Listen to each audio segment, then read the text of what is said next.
Can everyone see and hear me? Lovely.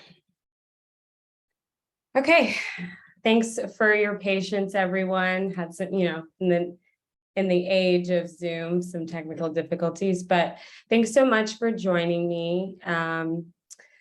Essentially, this presentation is just a chance for us to talk about the new funding opportunity, discuss the safe system approach, and sort of how you can incorporate this approach into your funding applications. And so, for anyone who doesn't know, my name is Tiffany Smith. I'm the program manager at Vision Zero Network. I actually joined on about a month ago, and I'm here mostly at Vision Zero Networks to advance racial, income, and ability equity in our work and safe mobility efforts. Vision Zero Network, more generally, is a collaborative campaign that helps communities reach their goals of Vision Zero and eliminating all traffic fatalities and severe injuries while promoting safe, healthy, and equitable mobility for all. Some of the work that we do includes providing an advocacy voice for Vision Zero and the safe system approach at the national level. We do also support local and community, public sector staff, and community-based leaders to sort of set and advance their Vision Zero goals.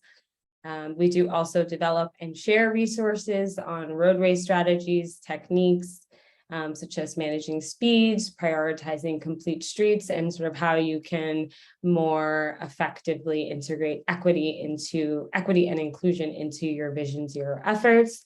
Along with that, we do provide a bunch of learning opportunities such as peer exchanges, informational calls, and webinars, and other forums to facilitate the sharing of these strategies.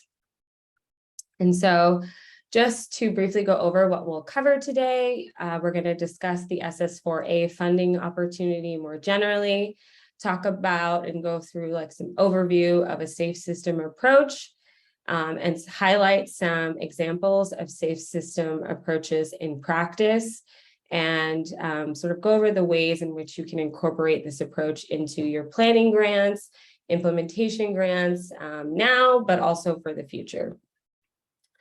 And so I'm just starting off the presentation with this quote to just sort of say, this is US DOT's is emphasizing this new national roadway safety strategy.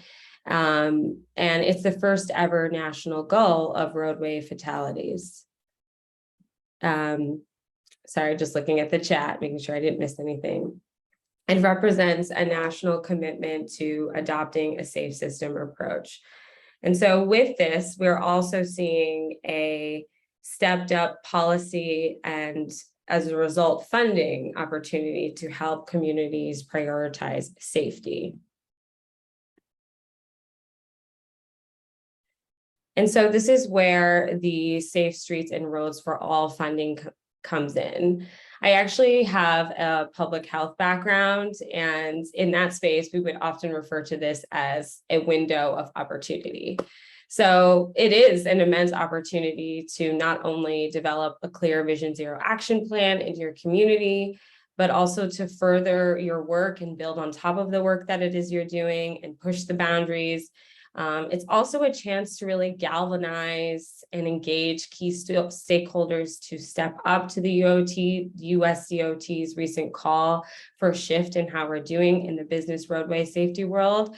But it's also a way to really push the boundaries, think intentionally, conscientiously, about the ways in which we can incorporate equity, the ways in which we engage with communities, and really expand upon what it is that we are working on.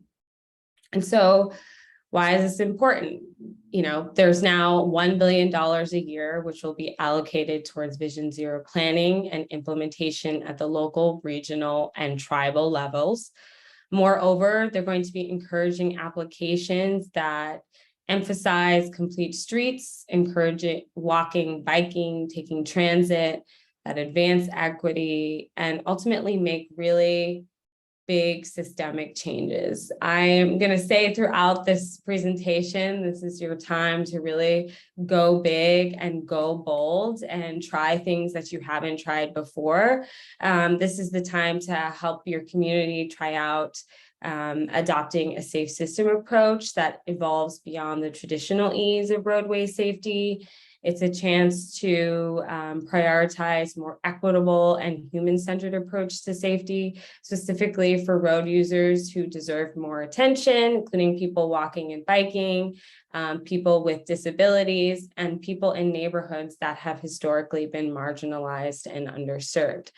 And so I know the deadline is only 2 days away, but keep in mind that they're going to be doing this program for 5 years. So for folks who have already completed your application, I implore you to think about how you can go even further in advancing equity, or how you can incorporate any lessons learned from your projects this time around, and incorporates any of the things I mentioned in this presentation. And for folks who are still working on their applications or decided not to apply this year, all that means is that you have some more time to really take your planning and implementation process to the next level. And so my hope is that you'll walk away from this presentation with some ideas, inspired as to how you can kind of really leverage this funding to think outside the box, to ultimately integrate a safe system approach more intentionally. So this brings me to my overview of the safe system approach. The safe system approach is human-centered and proactive. As I mentioned, I have a public health background, so I'm kind of relatively new to the mobility and transportation space. And yet, in the short time I've been here, I still found that the safe system approach still feels very high level, feels almost theoretical, almost kind of like a buzzword and things, an approach that people want to adopt, but it's kind of hard to translate into real world examples. And so I thought we would just go through an overview of it and sort of discuss how it translates and what does it look like on our streets. So I thought it might be helpful for us to just go back to basics. And so what is a safe system approach? It has 3 key principles. The first is that people make mistakes. Transportation systems should be designed in ways that accommodate those mistakes, but prevent crashes from causing severe injuries or deaths. Also recognizes that people are vulnerable and that transportation systems should be center humans and accommodate for physical human vulnerabilities. And then finally, safety is proactive. Transportation safety strategies should identify and address safety problems rather than wait for problems or crashes to occur before reacting. And so how is this different from the traditional approach? Rather than preventing crashes, the safe system approach seeks to prevent death and serious injuries. In addition to now trying to improve human behavior, the safe system approach designs for human mistakes and limitations. In addition, the traditional safety approach focuses on controlling speeding, while the safe system approach is a bit more attempts to reduce system kinetic energy. So essentially, let's lower speed so that impacts are less fatal. In addition, rather than asserting that only individuals are responsible, the safe system approach aims to share responsibility among all users, managers, and stakeholders. And then finally, instead of reacting based only on crash history, this approach proactively identifies and addresses risks. And so how do we make this shift? I think an easy place to start is by focusing on designing safe streets and adopting safe speeds. And so what does, safe speed look like? It's essentially keeping impacts on the human body at tolerable levels. In relation, it can also be designing streets for the desired safe speed rather than a predominant speed, and lowering the speed limits, but also designing for those new lowered speed limits. So you can't just have like an arterial road and then lower the speed limit and expect that the behavior changed. There has to be a systemic, holistic way of changing that.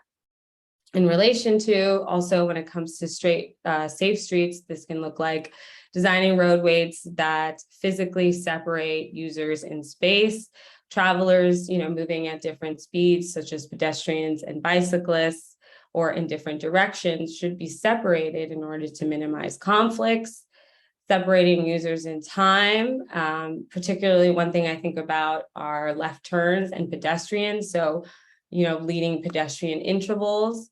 And also increasing attentiveness and awareness.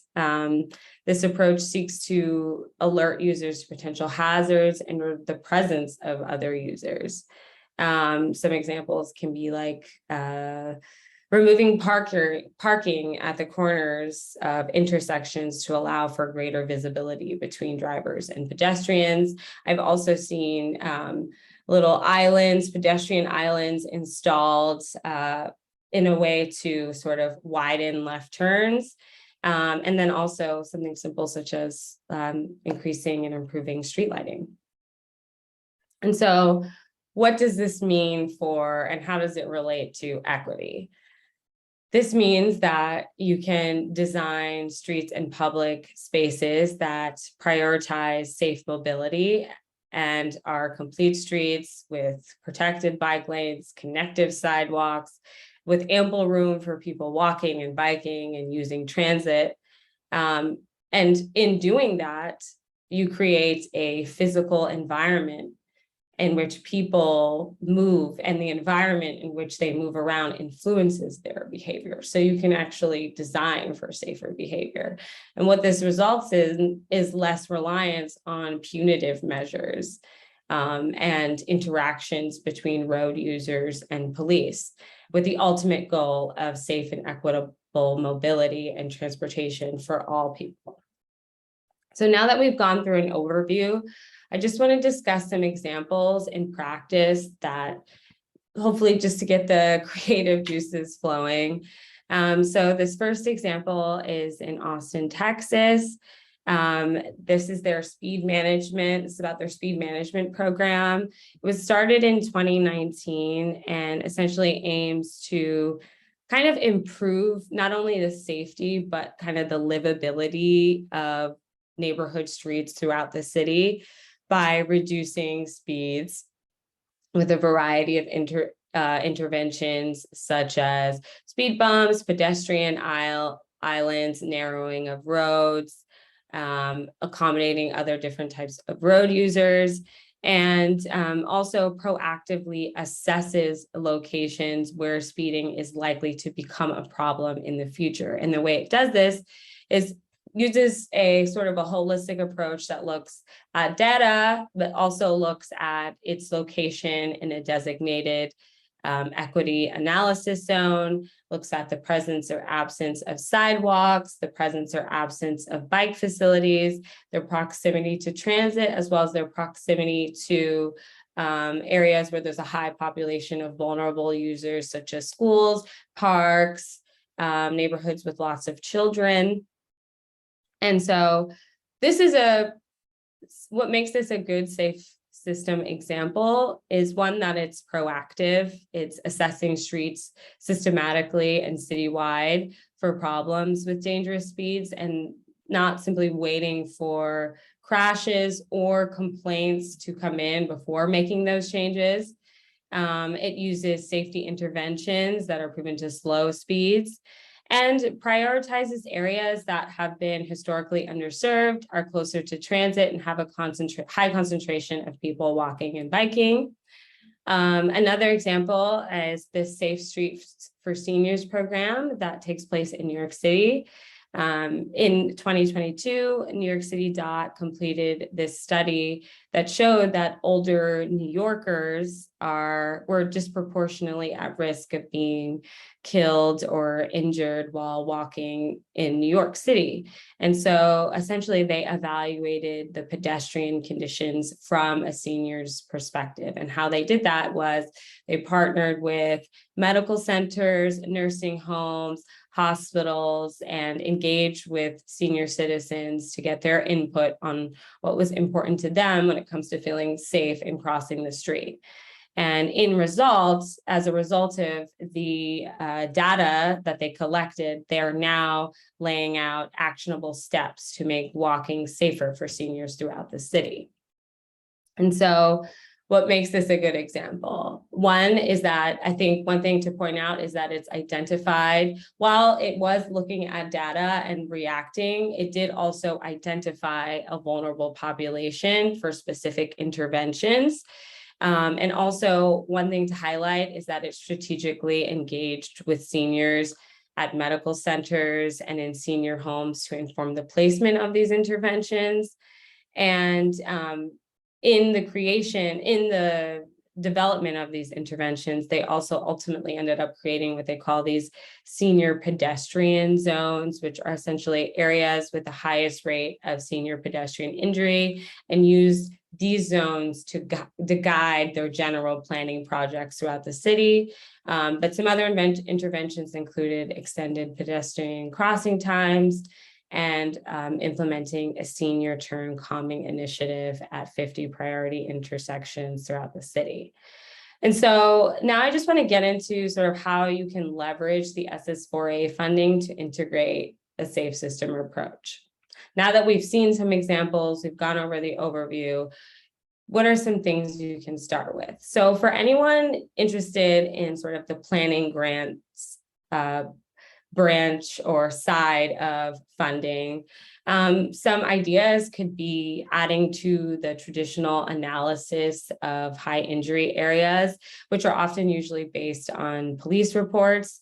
You can supplement that with feedback from your community about areas that feel threatening, particularly in underserved communities. Maybe the data shows there's not a high rate there, but maybe that's because people don't particularly feel safe walking and or biking there. And so therefore there's less pedestrian and car interactions. Another thing is to add in layers of other key demographic and health related data. I cannot stress this enough as a public health person. Reach out to your health department. They have all kinds of data. They're really good at sort of layering this information. So I definitely think it's really an opportunity that you can partner and collaborate to really see some interesting correlations and overlap. For instance, are some high crash areas also areas with low income families or near school zones, or as a previous example, near senior centers, or have a high immigrant population or a high population of people who don't speak English as their first language. So there's all kinds of things you can use to sort of inform the planning.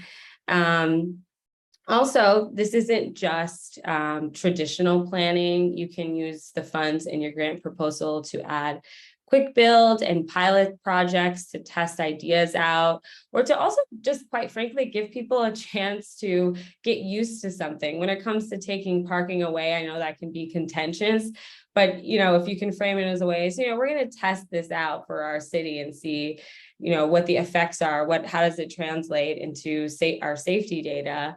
And ultimately, one thing I've been thinking about is like the work being done in Jersey City, where everything has often started with a really small kind of temporary intervention. We're just going to block out this road for, just on weekdays from 9 to 5, then eventually doing all weekdays, then weekday, every day of the week, and then all hours, and then it's just only a pedestrian space. So you can also use the funding to kind of pilot projects in that way.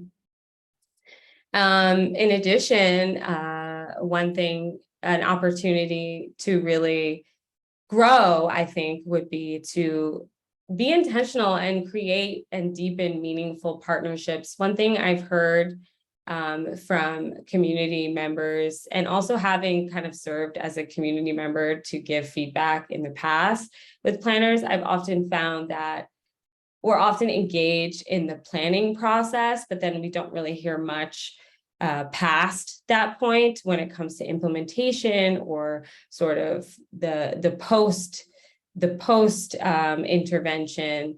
I feel like planning shouldn't only just be engagement shouldn't only be in the planning. It should be, there should just be long-term relationships established. And one thing I also wanted to mention in relation to that is this, of course, in doing this, if you're going to designate community kind of key informants to supplement, you also want to, budget to compensate those community partners. For example, in Denver, I have highlighted on this slide here, they have a community connector program that compensates community members for their input and feedback.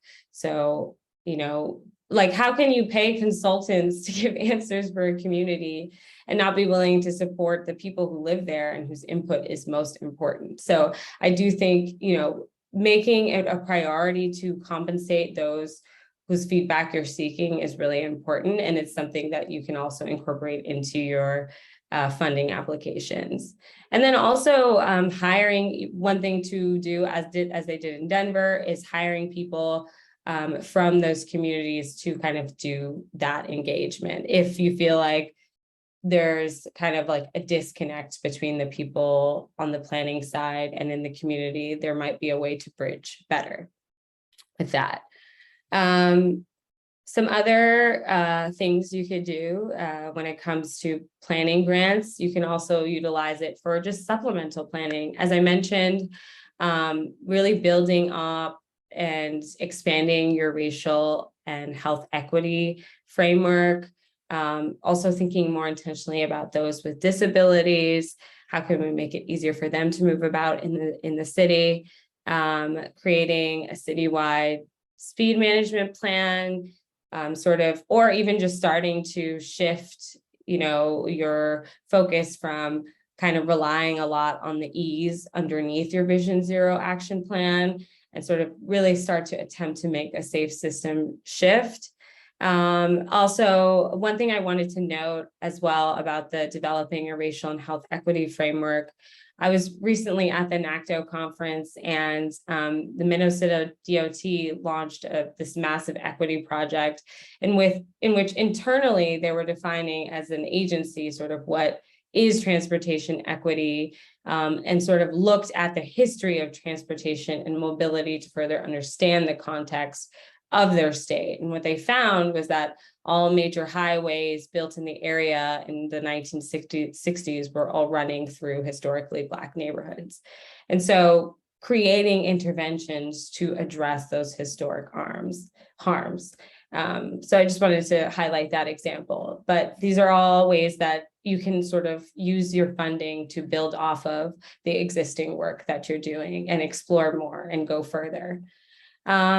Finally, implementation grants. You want to make sure that the projects and strategies that you intend to carry out focus on, complete street design, emphasize safety for people walking and biking, move away from reliance on just enforcement and education measures. You can use the implementation grants to think beyond spot improvements, implement safety changes that will benefit people citywide. And then also like prioritizing safety improvements specifically in communities that have been traditionally underserved, looking at all the data there, looking at their share of miles in the city, looking at, history of improvements. And then finally, just, not getting too caught up in the concept plans or detailed budget estimates. One thing I want to highlight is that if you're concerned about needing to make changes, we're finding that when it comes to this funding, you can build that financial cushion in. And then finally, just want to highlight that implementation grant funding can also be used for supplemental implementation planning. So this can be, conducting feasibility studies of other locations that suffer similar problems or need redesigns, adding quick build design changes, or as I've sort of highlighted before, adding missing components to your existing action plan. And so I'm just closing with some ways that you can integrate this approach more intentionally into your work, because I think that that can ultimately translate into your application. So always remembering to make safe mobility a top priority, and in overriding concerns, it's hard, but overriding concerns over parking or perceived convenience, being proactive instead of reactive, using data to allocate limited safety resources, but also getting feedback from communities, prioritizing long-term community input, engagement. It's not enough to just host a forum, because the people who tend to show up to forums are people who would already be actively engaged anyway.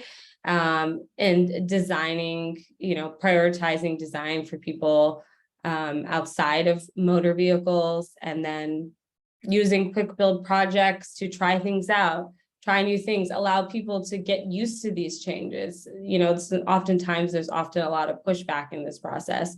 And then also ultimately elevating equity in your roadway safety planning strategy and outcomes.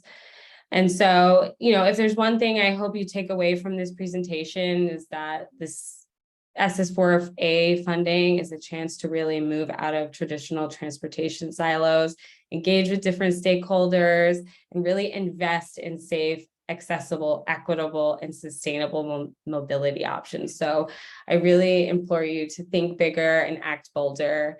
And I know I've taken up all the time, but does anyone have any questions? Oh, I have some resources here. And if anyone feels like they want to contact me, I have my email listed on the slide as well.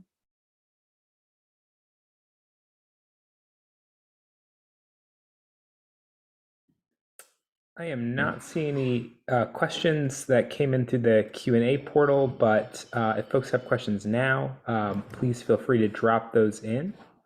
I will type out the Tiffany's contact information in the chat as well. And I will also be sharing in the chat the links for our next two sessions, which will be starting at 1:40, just so that they're easy for y'all to access.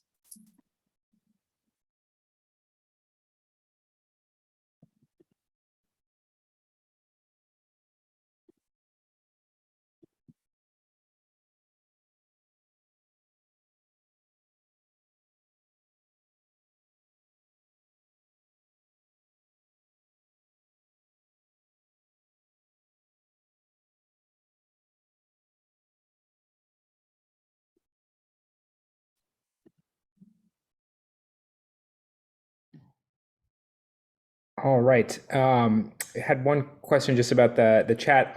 Contact information will be shared for all the speakers and all the sessions today. So apologies if you weren't able to copy paste. Didn't realize that about the chat. And also just got a shout out. Thank you so much. Appreciated the back to basics breakdown as a person who knows nothing about safe streets design. So yes, thank you, Tiffany, for sharing with us today. And yeah, thank you all for joining, and hope you can make it to the next session. You got about a 10-minute break here. Thanks, everybody. Feel free to contact me if you have any questions or want to just keep in touch.